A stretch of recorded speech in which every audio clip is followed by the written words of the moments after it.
Il a vraiment une façon de tourner, Ridley. C'est comme s'il nous mettait dans un petit théâtre. Et voilà, et en fait, j'ai l'impression d'être seule dans cette chambre avec Adam Driver. Bonjour Vanity Fair, c'est Camille Cotin pour le Scene Selection.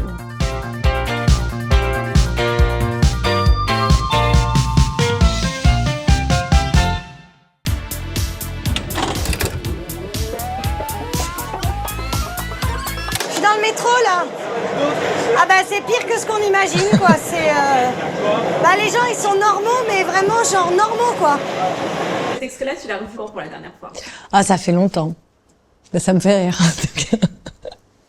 Mais j'avais oublié, ouais. En fait, Héloïse Lang et Noémie Saglio, elles se basaient vraiment sur des lieux communs, au sens propre du terme, des lieux publics, des lieux partagés, des lieux du quotidien, et sur une sorte de well observed, de l'humour d'observation, justement. Donc le métro étant évidemment un endroit public ultra partagé, référencé. Et puis elles étaient là avec leurs caméras, les GoPro cachées dans le sac, et puis voilà. Après, typiquement, ça, c'était une configuration qui était agréable parce que des métros, il y en a tout le temps, parce qu'il y a plein de gens, parce que c'était aussi le début, donc les gens connaissaient pas, parce qu'en fait, on a tourné d'un coup 35 épisodes, puis une deuxième session en janvier, et là, ça devenait plus difficile. Est-ce que je peux avoir votre place, s'il vous plaît? Oui. Merci. Parce que sinon, je suis debout. Tout ça, c'est écrit, c'est-à-dire de demander à une jeune fille, de lui proposer de lui céder ma place parce qu'elle est enceinte, de dire pardon, je peux m'asseoir parce que sinon je suis debout. Le livre, il fallait qu'on trouve quelqu'un. Mais enfin, elles avaient tout était écrit. Ouais. Et t'as été surprise par les réactions parce que bizarrement, les gens étaient plutôt bienveillants. Ouais, hyper gentils. Ils sont hyper gentils, hyper calmes, hyper doux. Oui.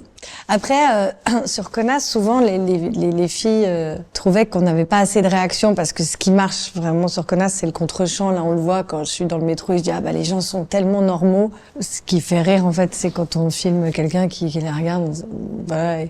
Et souvent, les réactions sont assez calmes et douces. Donc parfois, il fallait s'y reprendre à plusieurs fois pour avoir quelqu'un qui avait une réaction vraiment. Parce qu'en fait, les Parisiens sont très entraînés au Connasse. C'est ça le problème.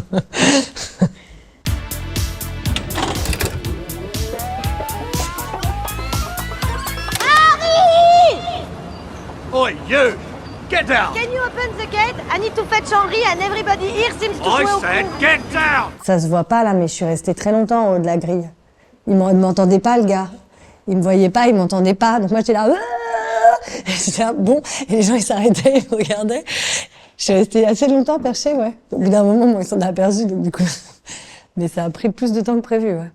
Bah pareil, c'était Noémie et Héloïse qui avaient envie d'en faire un long métrage. Là, les pastilles, c'était vraiment avec des lieux et c'était juste traverser les lieux qui était un peu le moteur. Et là, il fallait trouver à ce personnage qui n'en était pas vraiment un, qui était plutôt une espèce de clown, une essence, quoi. Là, c'était de l'incarner un peu plus en lui donnant un but, un objectif, mais en gardant le même procédé.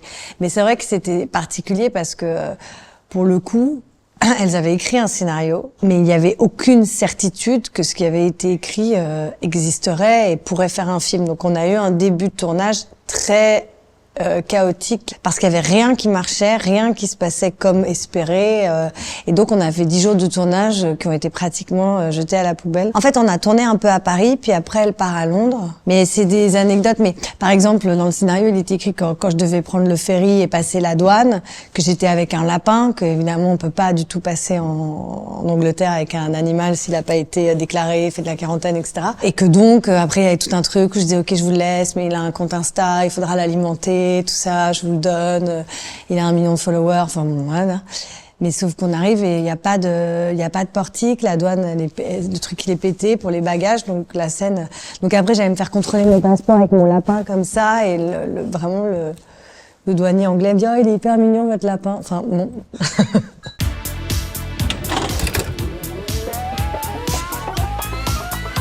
Non mais attends, c'est comme ça que tu me remercies?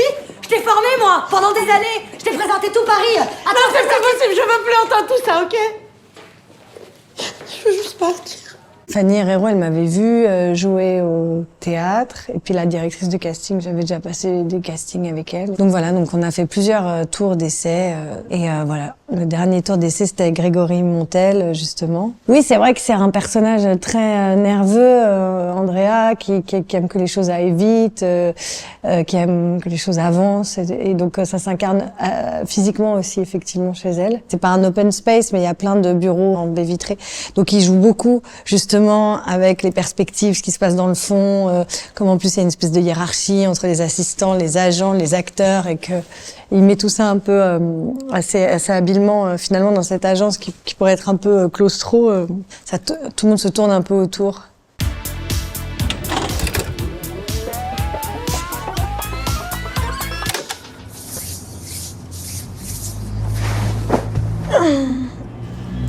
Ah ouais, j'aime mal finir là.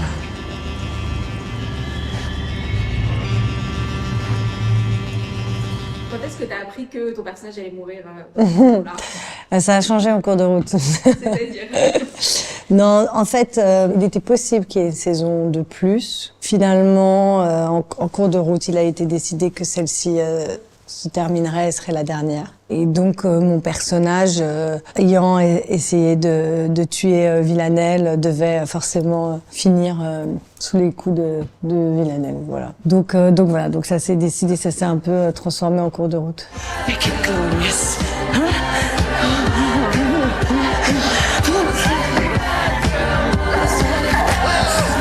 C'est une grammaire un peu particulière. Il y a quelque chose aussi qui joue un peu avec les codes, justement, de la grosse méchante, super puissante, mais qui est à la tête d'une Enfin voilà, les 12, c'est assez obscur finalement. On sait pas trop qui sont ces 12, qu'est-ce qu'ils font. C'est une espèce d'organisation qui embauche Villanelle, mais on ne sait jamais qui ils sont. On apprend au fur et à mesure qui en fait partie. On se rend compte que le personnage de Fiona Shaw, qui est à la police, en fait, a des liens avec les 12. Enfin, plus la série avance et plus on arrive à en apprendre sur eux, mais sans vraiment totalement avoir toutes les réponses. Et cette combinaison est très Phoebe Waller-Bridge. C'est vrai que dans Fleabag, elle a un truc très plongeant aussi. Ouais. Mais dans la série, de toute façon, même Villanelle, elle, dans ses tenues et dans son style. Et c'est vrai que les stylistes dans la série, parce que ça changeait selon les saisons, ont toujours une place assez importante et conséquente.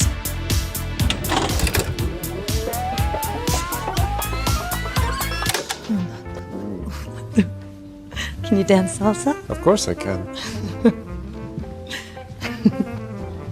Bah oui, là c'est le moment où il commence à se détacher de sa femme, où il prend un peu son envol, il prend de l'espace et puis il revoit cette fille au ski qui était une amie d'enfance ou de pension. Et voilà, et en fait c'est un personnage qu'on voit assez peu, Paola Franchi, mais qui était censé justement, enfin qu'on arrive à capter tout de suite que contrairement au personnage joué par Lady Gaga, qui est une fille qui a une vraie évolution sociale, qui vient pas du tout du même milieu que lui et qui se sentira toujours comme une outsider dans cet univers, dans ces grandes familles. Et cette fille, elle vient clairement voilà, du même milieu, de famille ultra aisée, italienne. Donc en gros, c'était ça qu'il fallait incarner. Il fallait qu'on comprenne que c'est à cet endroit-là qu'elle se sentait menacée. This could be a big mistake. It's not a mistake. It's a choice. Et les petits pas de danse de salsa. Bah, c'était une petite impro, une petite proposition timide.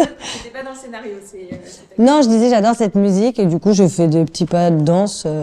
J'ai proposé ces petits pas de danse et Ridley était très content. Mais ce qui est marrant, en fait, c'est là en voyant les quelques images, il a vraiment une façon de tourner, Ridley. C'est comme s'il nous mettait dans un petit théâtre. Enfin, il dessine tout, donc il fait ses storyboards. Et on a vraiment l'impression qu'il nous fait rentrer dans une maison de poupées, dans un théâtre, dans une maquette. Et on voit jamais les caméras. Il peut y avoir 4 à 6 caméras, mais elles sont tout autour.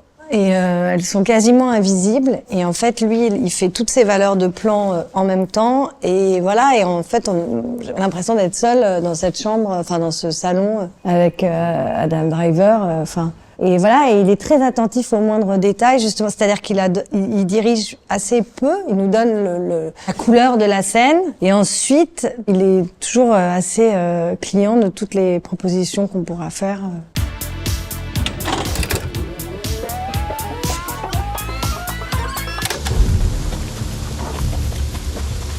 Madame. Le comptier. Vous pouvez garder votre argent, Larsonnet. Ouais, donc Marie-Christine Bulle, dite Madame la Victoire, qui serait arrivée très petite à Maurice. Elle s'est fait violer à 6 ans par un soldat qui ensuite a été exécuté. Elle a assisté à l'exécution, donc elle avait 6 ans. Elle a été mariée de force à 14 ans. Elle a eu plusieurs enfants. Et elle a divorcé à 20 ans. C'est la première femme à divorcer de l'île, en tout cas. Et comme elle avait grandi vraiment dans la nature, elle chassait au harpon, elle montait à cheval. On l'a appelée la belladone, elle marchait pieds nus et elle était vraiment méchante apparemment. Enfin, c'est ce que disent les historiens. Mais bref, et une chasseuse hors pair, donc elle s'est mise à chasser des esclaves pour le compte du roi. Et donc voilà, à monter à cheval, à mettre des pantalons. Donc très éprise de liberté et en même temps se donnant à des sévices. T'as pris des cours d'équitation pour ça, c'est ça? Ouais. Au début, ouais, j'avais pas mal d'appréhension. Parce qu'en fait, je me disais il faut pas penser à, mais si je tombe, et si je me casse un truc, et voilà. Donc, dès que j'ai arrêté de me poser cette question et de me dire que ça pouvait potentiellement arriver, ça s'est passé mieux. C'est la première fois que ta fille s'enfuit. Oui, madame. C'était l'envie de parler de cette période historique assez méconnue de l'implication de la France, de l'esclavage dans les colonies françaises, puisqu'on l'a beaucoup abordé dans le cinéma aux États-Unis, mais pas en France. Et la façon dont Simon Moutarou en parlait et dont il avait envie justement d'évoquer cet épisode, d'en parler, le fait qu'il veuille justement que les héros interprétés par Anna et Brahima soient au centre de l'histoire, que les personnages blancs soient secondaires et disparaissent assez rapidement pour justement créer un récit qui remet les choses à leur place.